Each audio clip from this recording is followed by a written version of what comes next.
आप सभी लोगों का इस प्रेस ब्रीफिंग में स्वागत है। आपको जैसा पता है कि पूरे देश में पूरे प्रदेश में जो कोविड-19 का क्राइसिस है वो बना हुआ है। जिला कांगड़ा में भी स्थिति उसी स्तर की है और लगभग हर घंटे जिला कांगड़ा में एक डेथ रिकॉर्ड की जा रही है। इस वक्त 8,500 एक्टिव केसेस हैं जिला कांगड़ा में और अगर स्थिति ऐसी ही बनी रही तो अगले 1-2 दिनों में ये आंकड़ा जो है 10,000 को क्रॉस कर सकता है। इस वक्त हमारे यहाँ पर होम आइसोलेशन में लगभग 8,000 पेशेंट्स हैं और जो इंस्टीट्यूशनल क्वारंटीन में हैं लगभग 550 के आसपास पेशेंट्स हैं। इसको मद्देनज़र रखते हुए कुछ कोरोना रिस्ट्रिक्शंस कोरोना कर्फ्यू के रूप में पीछे भी लगाई गई थी, लेकिन स्थिति में कोई सुधार न देखने के उपरांत स्टेट गवर्नमेंट द्वारा निर्णय लिया गया है कि और रिस्ट्रिक्शंस बढ़ाई जाएं और उनको स्ट्रिक्ट किया जाए ताकि जो कोरोना का चेन है उसको ब्रेक किया जा सके। उसी को लेकर कल स्टेट गवर्नमेंट के माध्यम से कुछ आदेश जारी किए गए थे। आज जिला कांगड़ा में उसी अनुसार धारा 144 के अंदर कुछ आदेश जारी किए जा रहे हैं। ये जो कोरोना कर्फ्यू है, ये जो ऑर्डर्स हैं और ये जो रिस्ट्रिक्शंस हैं जो फर्दर ये 10 मई से 17 मई तक सुबह 6 बजे से सुबह 6 बजे तक लागू होंगे। और जैसा कि पहले था कि 5 से ज़्यादा लोगों की जो असेंबली है उसको अनलॉफुल ट्रीट किया जाएगा। इसके अलावा जितने भी आपके सिनेमा हॉल्स हैं, मॉल्स हैं, मार्केट कॉम्प्लेक्सेस हैं, मेगा मार्ट्स हैं, बाजार्स हैं, gymnasium, sport complexes, swimming pools, entertainment park, theatres, auditorium, assembly halls and all related activities जहां लोग इकट्ठा होते हैं फिलहाल के लिए बंद रखा गया है। एक बहुत सारी क्वेरीज जो आप लोगों के माध्यम से और आम लोगों के माध्यम से आ रही हैं कि कर्फ्यू में जो रिलैक्सेशन है वो कब से कब होंगी। जिला कांगड़ा में ये सुबह 8 बजे से 11 बजे तक होंगी। 3 घंटे का रिलैक्सेशन दिया गया है सुबह 8 से 11 बजे की। और इस रिलैक्सेशन के दौरान जो आम जनता है, हर परिवार से कोई एक सदस्य घर से बाहर निकलकर जो एसेंशियल परचेजिंग है, एसेंशियल कमोडिटी की परचेजिंग है वो कर सकता है। और जो रिलैक्सेशन आवर में जो सेल परचेज जो अलाउ किया गया वो इस प्रकार से है। फेयर्स प्राइस शॉप्स ओपन रहेंगी, राशन की शॉप्स ओपन रहेंगी, जो भी रिटेल शॉप स्टोर हैं जो ग्रोसरी सेल करती हैं, डेयरी प्रोडक्ट सेल करती हैं, कन्फेक्शनरी जो सेल करती हैं, bread, fruit, vegetable, egg, chicken, meat and other uncooked food items ये अलाउड होंगी। इसके अलावा फर्टिलाइजर, पेस्टिसाइड और सीड रिलेटेड जो शॉप्स हैं वो अलाउड होंगी। इसके अलावा जो शॉप्स हैं जो पेट एनिमल फीड या फॉडर बेचती हैं वो भी अलाउड होंगे। तो अब इन 3 घंटों में सिर्फ यही एक्सेप्शन होगा, इसके अलावा बाकी जो शॉप्स हैं वो बंद रहेंगे। इसके अलावा पब्लिक जो ट्रांसपोर्ट है पूर्णतः उसको क्लोज कर दिया गया है।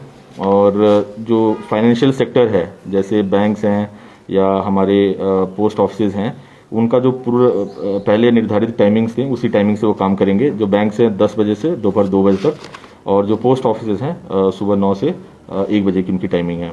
कंस्ट्रक्शन एक्टिविटीज़ की जहाँ तक बात रही, सिर्फ जो ऑन साइट मटेरियल अवेलेबल है उसी के साथ जब तक काम चलाया जा सकता है तब तक काम चलाया जाएगा। और जो प्राइवेट कंस्ट्रक्शंस हैं उसकी जो लेबर है ऑन साइट होनी चाहिए। जिनको भी अपने प्राइवेट कंस्ट्रक्शन को जारी रखना है तो ऑन साइट अपने लोगों का रहने का इंतजाम करें या पैदल चल के आने वाले लोग ही उस कार्य को कर सकते हैं। जहाँ तक गवर्नमेंट की कंस्ट्रक्शन एक्टिविटीज़ की बात रही उसके लिए भी हमने ये मैंडेटरी किया है कि ऑन साइट लेबर ही काम करेगी। लेकिन अगर बाई चांस उनको लेबर कहीं और से लाने की जरूरत पड़ेगी तो जो कंसर्न्ड एक्सीएन है उनको पासेज इशू कर सकते हैं, उसके माध्यम से अपने काम को जारी रख सकते हैं। लेकिन जैसा कि इस ऑर्डर में भी क्लियर है, मैं आपको बताना चाहता हूँ जितने भी हार्डवेयर के शॉप्स हैं जो पहले खुली हुई थी सारी की सारी अब बंद रहेंगी। इसके अलावा जो एग्रीकल्चरल एक्टिविटी है ऑन फुट जाके अपना खेत में कटाई बाकी जो कार्य चला रहता है वो दिन में लोग अपने गाँव में कर सकते हैं। इसके अलावा जो शादियों की बात की जाए तो जो 20 का जो आंकड़ा था जो सरकार के माध्यम से दिया गया था उसी के माध्यम से लोग आगे बढ़ सकते हैं। और अब बहुत ज़रूरी होगा कि जो लोग शादियों में आने वाले हैं उनका रिकॉर्ड प्रधान के पास और हमारे एसडीएम्स के पास होना चाहिए कि 20 लोग कौन लोग होंगे जो शादियों में आएंगे। क्योंकि अगर किसी को बाई चांस पुलिस के द्वारा रोका जाता है, पूछा जाता है तो उसके लिए रिकॉर्ड होना बहुत ज़रूरी है। इसके अलावा जो कोरियर सर्विस है with valid ID card with appropriate covid safety protocols जारी रहेंगे। जो व्हीकल रिपेयर के वर्कशॉप्स हैं, पंक्चर के शॉप्स हैं वो स्टेट और नेशनल हाईवे पे सिर्फ रहेंगे खुले। और जो स्टैंड अलोन ढाबा वो सिर्फ और सिर्फ नेशनल हाईवे पे खुले रखे जाएंगे। इसके अलावा जो भी सप्लाई चेन रिलेटेड ट्रांसपोर्टेशन है ऑफ एसेंशियल कमोडिटीज़ वो जारी रहेगी। लोडिंग अनलोडिंग जो भी गुड्स कैरियर का जो मूवमेंट है वो जारी रहेगा। और कोई भी गुड्स कैरियर में सिर्फ 2 ही लोग हो सकते हैं, एक ड्राइवर और एक हेल्पर, 1+1 से, जैसे कि पिछले बार के लॉकडाउन में हम लोगों ने किया था उसी प्रकार से चलता रहेगा। इसके अलावा जो भी इस ऑर्डर में है, इसके अलावा जो भी है, जो भी एक्टिविटीज़ जो आप सोच सकते हैं वो सारी की सारी पूर्णतः अभी अगले 7 दिनों के लिए बंद रहेंगी, 10 से 17 तक। आप लोगों को कोई सवाल है तो बताएं। बंद रहेंगे, बंद रहेंगे।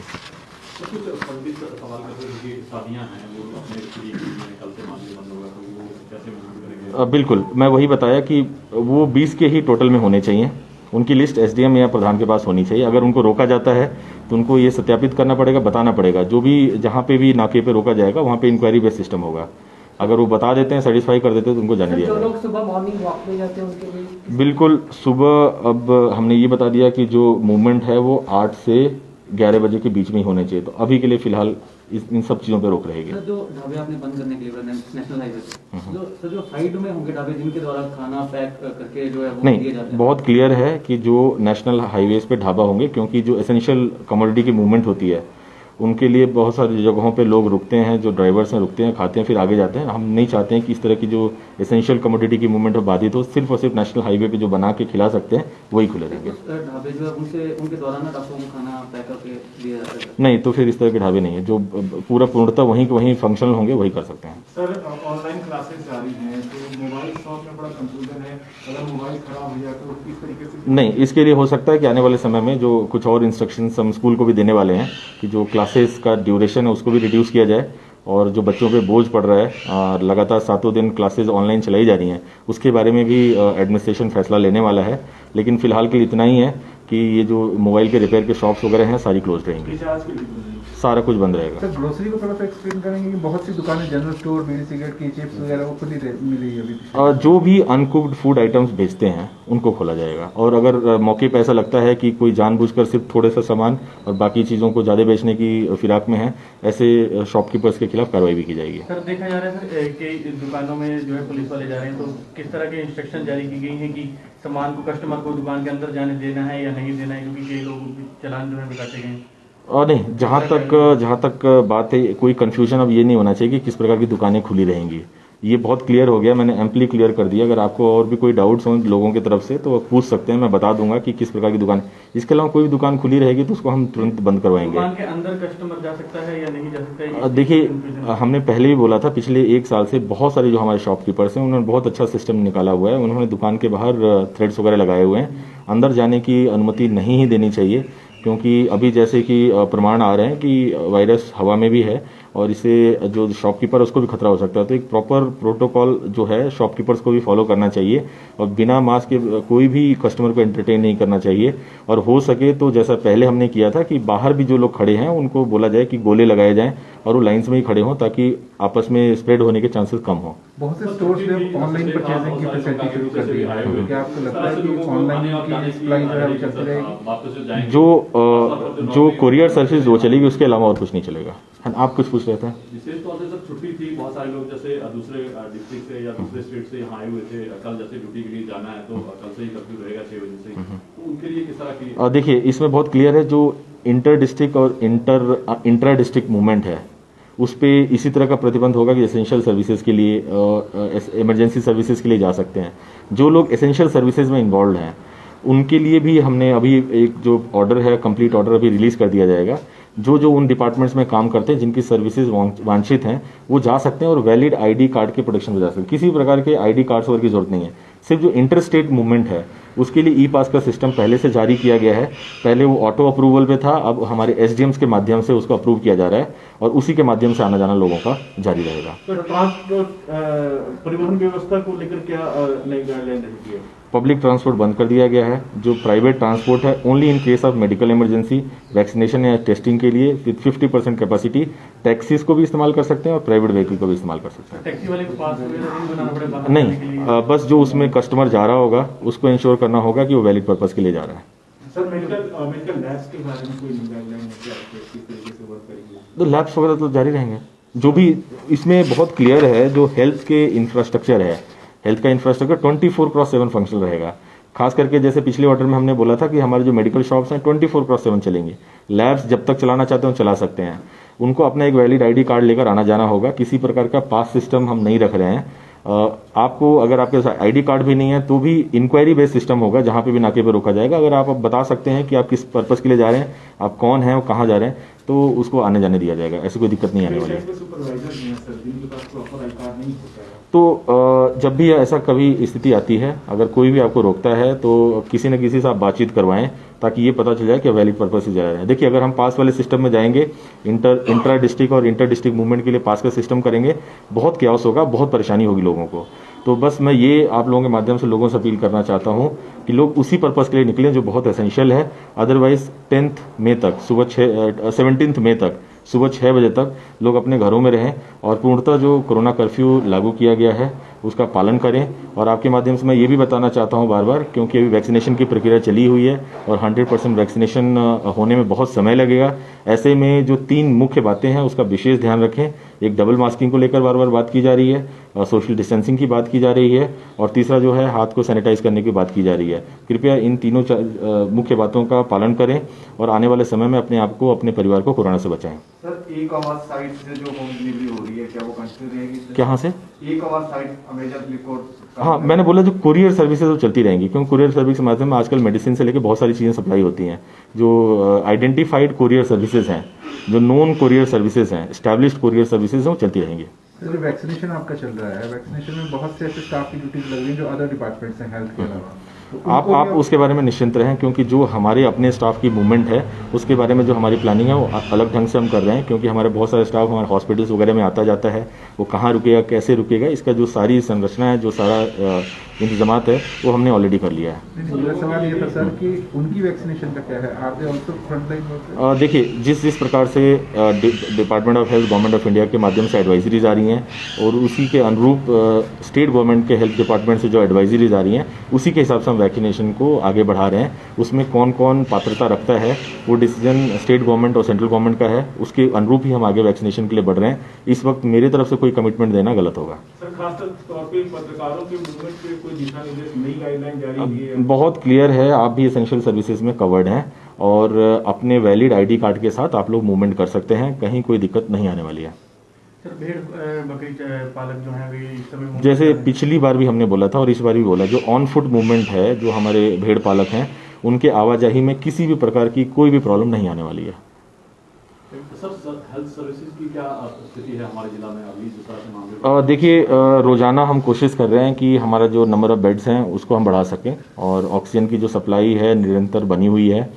आने वाले समय में कुछ जगह प्लान है, जैसे टांडा में हमने बोला था एक कैंसर वार्ड है, उसको हम क्लोज करके 25 बेड और एक्स्ट्रा हम करने की कोशिश कर रहे हैं। आज नूरपुर सिविल हॉस्पिटल का निरीक्षण किया गया, हो सकता है वहाँ भी 50 बेडेड हॉस्पिटल की हम तैयारी करें। पपरोला में 50 तक की कैपेसिटी हमने अचीव कर ली थी, कल शाम तक हो सकता है 50 की कैपेसिटी और ऐड हो जाए। तो धीरे धीरे हमारा प्रयास है कि जो प्राइवेट हॉस्पिटल्स हैं, जो गवर्नमेंट के हॉस्पिटल्स हैं, उसमें जो कोविड के बेड्स हैं, जो ऑक्सीजन वाले बेड्स हैं, उनकी संख्या को धीरे धीरे हम बढ़ाने की कोशिश कर रहे हैं, ताकि जिस प्रकार से नंबर्स बढ़ते जा रहे हैं उनको किस प्रकार से अकोमोडेट किया जाए। बाकी जहाँ तक बात रही ऑक्सीजन सप्लाई की, तो 2 बॉटलिंग प्लांट्स फुल्ली फंक्शनल हैं, एक आरके जो हमारा इंदौरा में है और एक नगरी में रवि एंटरप्राइजेज है, जहाँ से बॉटलिंग सुचारू रूप से हमारी पूरे ज़िले की, इनफैक्ट चंबा ज़िले तक की सुचारू रूप से चली हुई है। तो अभी इस वक्त फ़िलहाल ऑक्सीजन की और बेड्स की कोई कमी नहीं है। हाँ, ये जरूर मैं बताना चाहता हूँ आपके माध्यम से, आईसीयू बेड्स हमारे पास लिमिटेड हैं, उन्हीं के हिसाब से हम काम कर रहे हैं, जो कि क्षमता इस वक्त ऑगमेंट करना पॉसिबल नहीं है। इसीलिए मैं बार बार आप लोगों के माध्यम से लोगों से यही अपील कर रहा हूँ कि लोग सुरक्षित रहें, बस उतनी ही लोगों को ज़रूरत पड़े बेड्स की जितनी हमारे पास बेड्स देने की आवश्यकता है। इसीलिए इस प्रकार के जो इंतजाम हैं, जो कोरोना कर्फ्यू का इंतजाम है, किए जा रहे हैं। कुछ कंप्लेंट्स भी आई हैं सर, शायद पिछले कल आपको भी फतेहपुर से कोई बीएमओ ने कंप्लेंट किया हो? देखिए, इस प्रकार का कोई मामला मेरे ध्यान में आया है और इसमें इस मैटर को इंक्वायर किया जा रहा है। आने वाले समय में जो भी कार्रवाई करने की जरूरत होगी वो की जाएगी। बिल्कुल, उनको एग्जेम्पशन पे रखा गया है। मैं इसीलिए बोला कि जो डिटेल्ड ऑर्डर है आप लोगों से भी थोड़ी देर में शेयर कर लिया जाएगा। नहीं, बिल्कुल बिल्कुल। तो टी प्लकर्स के लिए हमने रखा है, जो ऑन साइट टी प्लकर्स अपना कोविड प्रोटोकॉल को फॉलो करते हुए कार्य कर सकते हैं। 5 मिनट के अंदर एक साइंड कॉपी जो इस ऑर्डर की होगी ये रिलीज कर दी जाएगी। सर, पिछली प्रेस कॉन्फ्रेंस में हम लोगों ने सब्जी का जो रेट हाई हो रहा है उसको कहा था। बिल्कुल, कुछ हमने चेक करवाया था। इसमें दो इश्यूज हैं। एक तो मैं आपके माध्यम से हमारे शॉपकीपर्स को अपील भी करना चाहता हूँ, ये क्राइसिस का वक्त है, है, कृपया करके एक मानवता दिखाएं अपने स्वभाव में और अपने आचार विचार में। और दूसरा कि हमारे लोग भी इसको चेक करेंगे और जहाँ पे भी इस प्रकार की कोई गलती पाई जाएगी उनके खिलाफ सख्त कार्रवाई की जाएगी। कोविड टेस्टिंग जहाँ पर हो रही है और जहाँ वैक्सीनेशन वहाँ कई जगह दिक्कत आ रही है, इसमें मैं बता देता हूँ, जहाँ जहाँ इस प्रकार की दिक्कत आ रही धीरे धीरे करके हम उनको सेपरेट करने की कोशिश कर रहे हैं। फॉर एग्जांपल पालमपुर में एक दिक्कत आई थी कल, तो उसको हम लोग कल से रोटरी जो क्लब है वहाँ पे हम शुरू कर रहे हैं वैक्सीनेशन। टेस्टिंग तो हॉस्पिटल्स में होगी, टेस्टिंग करने के लिए एक एलाबोरेट प्रोटोकॉल होता है हमारा। इसी प्रकार से इंदौरा का एक इशू मेरे पास रेज हुआ था, उसको भी हम कर रहे हैं। इस प्रकार से धीरे धीरे इश्यूज रेज हो रहे हैं, हम अलग अलग स्पेसेस आइडेंटिफाई कर रहे हैं और रोज आपने देखा होगा कि हम एक लिस्ट भी जारी कर रहे हैं कि वैक्सीनेशन कहाँ कहाँ होने वाली है, डिपेंडिंग अपॉन कि हमारे पास कितने वैक्सीन के वायल्स अवेलेबल हैं, उसी हिसाब से हम प्लानिंग करते हैं और रोजाना शाम तक ये लिस्ट रिलीज की जाती है। मेरी कोशिश रहेगी, जिला प्रशासन की कोशिश रहेगी और हेल्थ डिपार्टमेंट की कोशिश रहेगी कि आने वाले समय में अलग अलग स्पेसेस आइडेंटिफाई किए जाएं, ताकि भीड़ लगने की जो ये समस्या बनी हुई है और जिससे कोरोना फैलने का एक डर पैदा हो रखा है उसको मिनिमाइज किया जा सके। कई जगह से डिमांड आ रही टेंट की व्यवस्था हो जाए या चेयर्स की। हम अब उसी प्रकार से स्पेस ही आइडेंटिफाई कर रहे हैं कि टेंट वगैरह लगाने की आवश्यकता नहीं पड़े, हमारे पास बड़े स्पेसेस हों जहां लोग आराम से बैठ सकते हैं। फॉर एग्जांपल जैसे हम पालमपुर को देखते हैं, तो पालमपुर सिविल हॉस्पिटल से इसको निकालकर वैक्सीनेशन को हमने रोटरी क्लब में डाल दिया है, ताकि रोटरी क्लब में बहुत स्पेस है, आसपास ग्राउंड है, तो लोग आराम से अपना वैक्सीनेशन करा के जा सकते हैं। जी सर, लोगों में डर भी है और रिस्ट्रिक्शन भी लगाई जा रही है, क्या लगता है आपको, क्योंकि हर दिन की फीडबैक आपके पास आती है, बहुत सारे लोग जो है वो जुड़ रहे हैं, क्या लगता है आने वाले दिनों में स्थिति पर नियंत्रण हो पाएगा? देखिए, स्थिति पर नियंत्रण होगा और लोगों के सहयोग से होगा। मैं जब प्रेस ब्रीफिंग शुरू कर रहा था तभी मैंने बताया कि हर घंटे कांगड़ा में एक डेथ हो रही है। इसका मतलब है कि इस वायरस को हम हल्के में नहीं ले सकते हैं, और ख़ास करके जो युवा वर्ग के लोग हैं जो घरों से बाहर जा रहे हैं, जो असिम्टोमेटिक रह रहे हैं, कोरोना कॉन्ट्रैक्ट कर रहे हैं और घरों में जब वापस जा रहे हैं, तो उनके माध्यम से उनके घरों के बुजुर्गों को ये कोरोना जब हो रहा है, उनकी डेथ खास करके हो रही है। तो इसीलिए मैं बार बार आपके माध्यम से अपील कर रहा हूं कि आने वाले समय में कंट्रोल जरूर होगा, लेकिन कंट्रोल होते होते हमारे कोई नियर एंड डियर गुजर न जाए, इसके लिए बहुत जरूरी है कि हम अपने बर्ताव पे संयम रखें। और जो 3 मुख्य बातें मैं बार बार हर डॉक्टर के माध्यम से, हमारे पब्लिक रिप्रेजेंटेटिव के माध्यम से बार बार आपको बताया जा रहा है, उसको पूर्णतः उसको फॉलो करें, ताकि हम अपने नियर एंड डियर्स को बचा सकें। सर, कोविड पेशेंट और परिजनों के बीच संवाद की व्यवस्था आपने करवाई थी, उसमें कितना रिस्पॉन्स मिल रहा है और जो हेल्पलाइन नंबर है लगातार? नहीं, इसमें एक मैं शेयर करना चाहता हूं कि हेल्पलाइन हमने 3 जैसे जोनल हॉस्पिटल के लिए जारी किया था।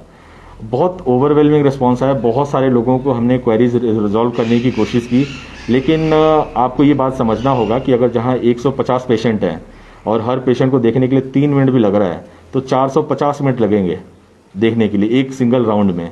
तो ये जरूरी नहीं पता है कि हम हर मिनट टू मिनट किसी पेशेंट के बारे में जानकारी दे पाएँ, तो हर 6 घंटा में 8 घंटा में दे सकते हैं।